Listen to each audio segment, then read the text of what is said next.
It is 4:30. We'll go ahead and call the meeting to order for June 1st, 2026. This is our regular meeting. We'll start with our Pledge of Allegiance and our invocation by Councilmember Frank Stevenson. To the flag of the United States of America and to the republic for which it stands, one nation, under God, indivisible, with liberty and justice for all. Let's pray.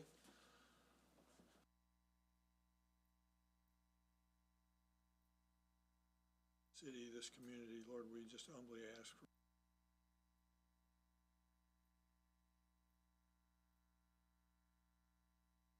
discernment of illumination, sight, wisdom, Lord, for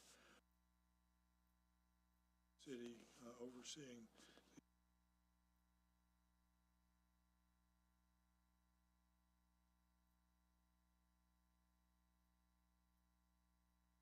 Kim, can we have a roll call? Yes, sir. Misty Kavanaugh. Here. Marvin Hightower. Present. Adam Townsend. Here. Larry Knopfinger. Here. Frank Stevenson. Here. Mayor, we do have a quorum. All right, do we have a motion to approve the minutes of May the 11th, 2026? So moved. Have a second? Second. Actually, we're going to let Kim read them first. Adam looked at me real strange. It's okay. Can we rescind that motion for the minutes for the May 11th meeting? I'd like to rescind that motion. Thank you. The minutes, Adam. the minutes of May the 11th, 2026.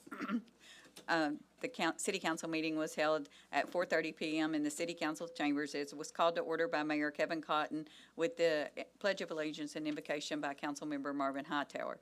All members, city council members were present except for Ms. Glenda Wade, who was absent.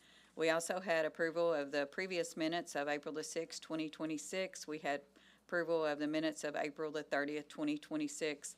Which was a special called meeting. Those minutes were approved. We had bills and payroll that were approved, proclamation for Older Americans Month, police department report. We had new business where we had a presentation of the proposed budget for the fiscal year 2026-2027, and Mayor Kevin Cotton presented the 2026-2027 budget address. We had a first reading of an ordinance adopting the City of Madisonville annual budget for the fiscal year July 1st, 2026 through June 30th, 2027. We also had a resolution that was approved of the EPAD financing agreement and authorization of Mayor Kevin Cotton to sign all necessary paperwork for that program. We had approval of an amendment to the adoption of the 2026 updates for the personnel policy and employee handbook. We had a motion and a second to adjourn the meeting. Are there any corrections to the minutes from May the 11th? If not, do we have a motion? So moved. Do we have a second? Second. We have a motion and a second. Any questions? All in favor say aye. Aye. Opposed? Hearing none, motion passes. Next, we have the approval of bills and payroll. We have the total general fund of $865,888. We have total sanitation and maintenance of $125,443.51. Total electric utility office of $85,767.65. Total water filter of $123,025. Total wastewater collection and treatment of $168,832.13. We have an estimated biweekly payroll governmental of $67,244.58, police of $194,920.17, fire of $176,969.19, transportation of $31,712.90, cemetery, nothing, park $27,495.73, sanitation of $51,326.16, maintenance garage of $8,503.98. Light fund of $104,439.83, wastewater treatment of $19,070.14, wastewater collection of $34,935.03, water and filter of $65,299.50, for a total estimated biweekly payroll of $781,917.21. Have a motion to approve the bills and payroll. So moved. Have a second? Second. Motion and second. Any questions? All in favor say aye. Aye. Opposed? Hearing none, motion passes. Next, we're going to move into presentations and proclamations. And in this section, I do want to draw attention to Madisonville salutes. For those of you that had the opportunity to come to Madisonville Salutes, it was a huge success in honoring our active military and our veterans.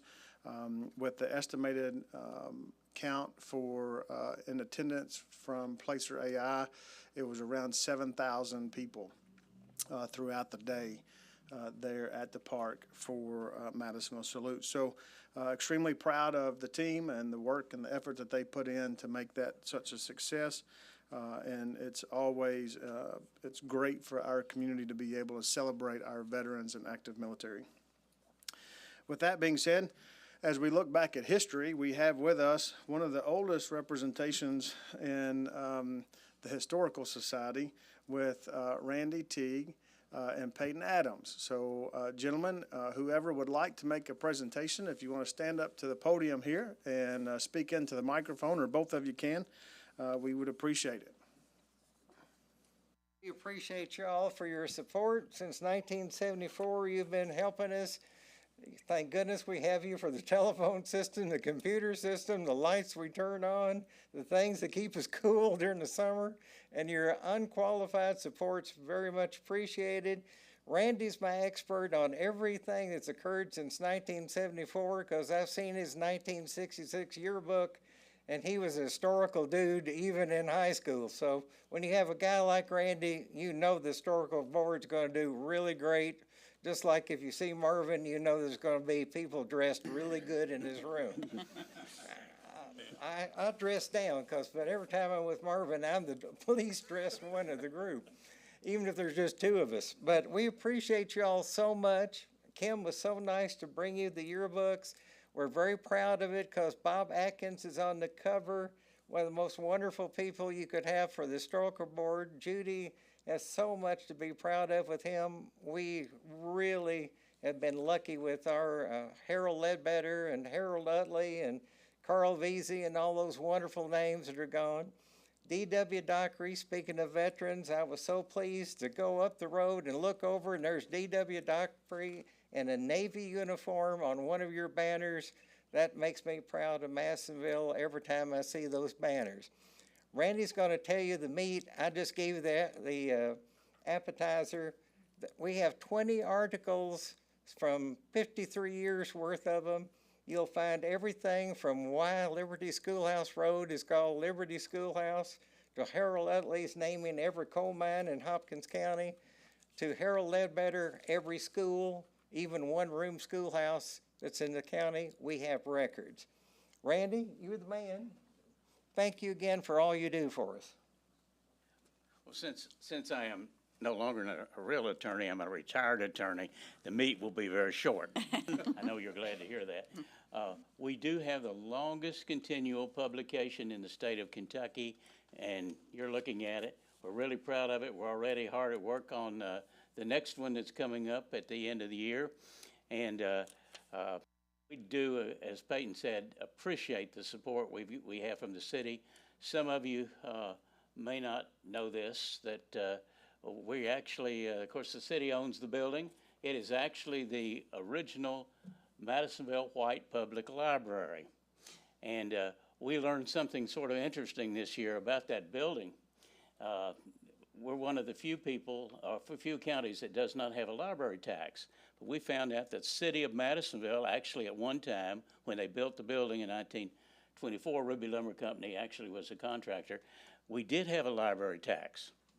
But it was a white library only, and so only the white people had to pay the tax.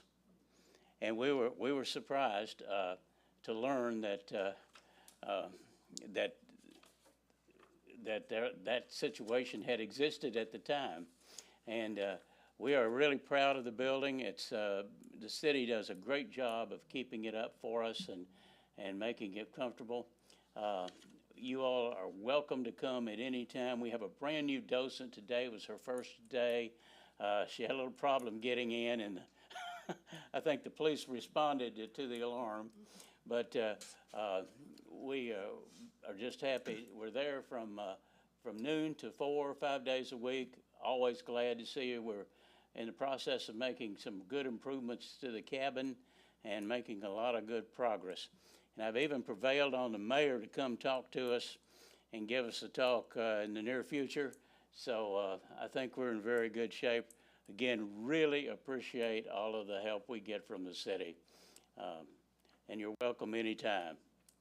Thank you all very much. Gentlemen, we appreciate the hard work and dedication that you all provide for us at the Historical Society. It is extremely important as we move at a high rate of speed in our growth that you all are making sure that we are documenting the things that are taking place in the community as we're moving. So thank you for that. Next, we'll move into the Fire Department report. We'll have Assistant Chief Jeff Mayfield.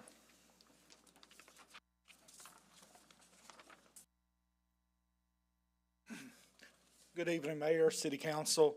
So for April 2026, Madisonville Fire Department responded to 172 incidents. 125 of those were medical and 47 were fire-related. The pre-incident value for the fire-related calls was $255,000 with a total fire loss of $115,000.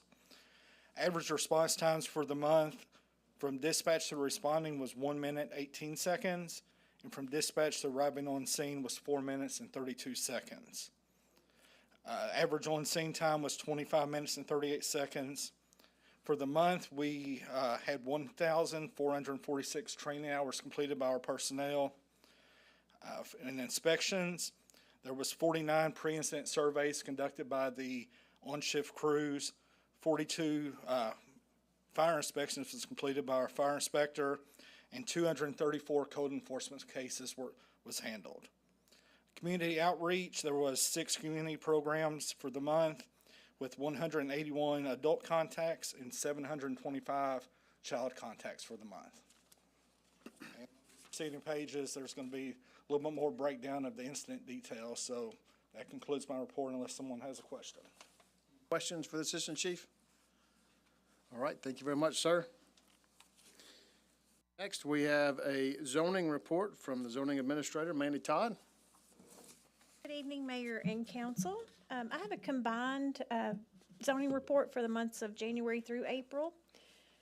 For new residential structures, we had 8 for a total construction cost of $3,228,000. We had 4 residential additions, 16 residential accessories, 3 residential alterations, 2 new commercial structures, 1 commercial addition, 1 commercial accessory, 5 commercial alterations, for a total of 40 building permits. Total construction cost in the city was $4,289,700. We had 14 demolition permits through January through April, 4 sign permits, 13 HVAC permits, 2 dimensional variances, 2 conditional uses, 1 utility request, 1 Historic District Commission approval, and 20 mobile food vendor permits issued.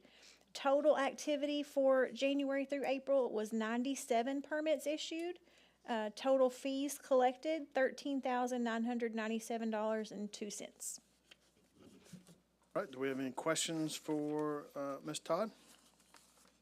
Thank you. Ma'am, we also have in your packet the business license. So if you have any information or any questions about those, you feel free to reach out to Miss Donna Earl downstairs, and she'll be able to answer those questions for you. Now we have committee reports. Do we have any council committee reports? All right, if not, we're going to move into new business. We have a first reading of an ordinance, the amendment of Chapter 156 of the Code of Ordinances, which is to bring its zoning regulations into compliance with House Bill 160 and KRS 100.348 relating to qualified manufactured homes. This is a first reading only, and we'll have the second reading on June the 15th. I'm going to read an ordinance summary that is prepared by our city attorney, Hillary Croft. And in this ordinance, it amends the city's general zoning ordinance, Chapter 156, to formally define and regulate qualified manufactured homes, allowing them to be placed in residential zones alongside traditional single-family dwellings subject to specific standards. The key amendments to that is underlined with new provisions, the new and revised definitions. It's got section 156.003 and 156.180.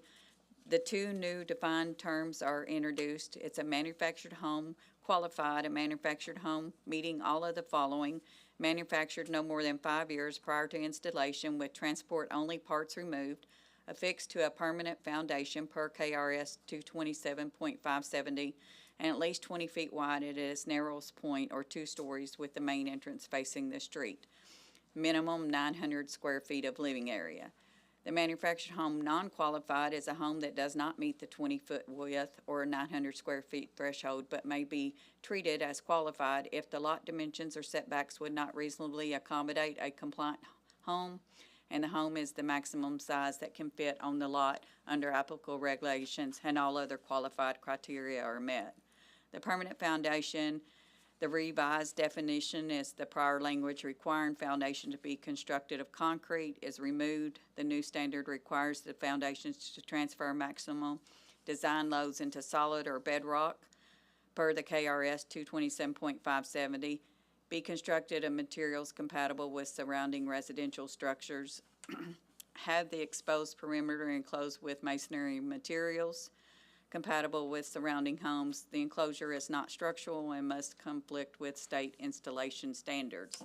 The permitted use added in residential and agricultural zones. It shows on each zone where it is permitted by the right, which is number 9 on agricultural, number 6 on rural residential, low density residential, it's permitted by right, number 3. Medium density is number 4, and high density is number 15.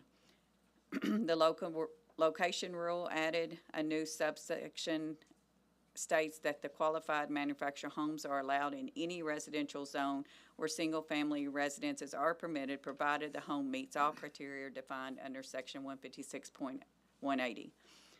What does not change is the rules for the non-qualified mobile homes, manufactured housing parks, temporary use of travel trailers, and replacement of non-conforming homes remain largely unchanged. This ordinance does not affect regulations for modular homes, multiple family dwellings, or other dwelling types.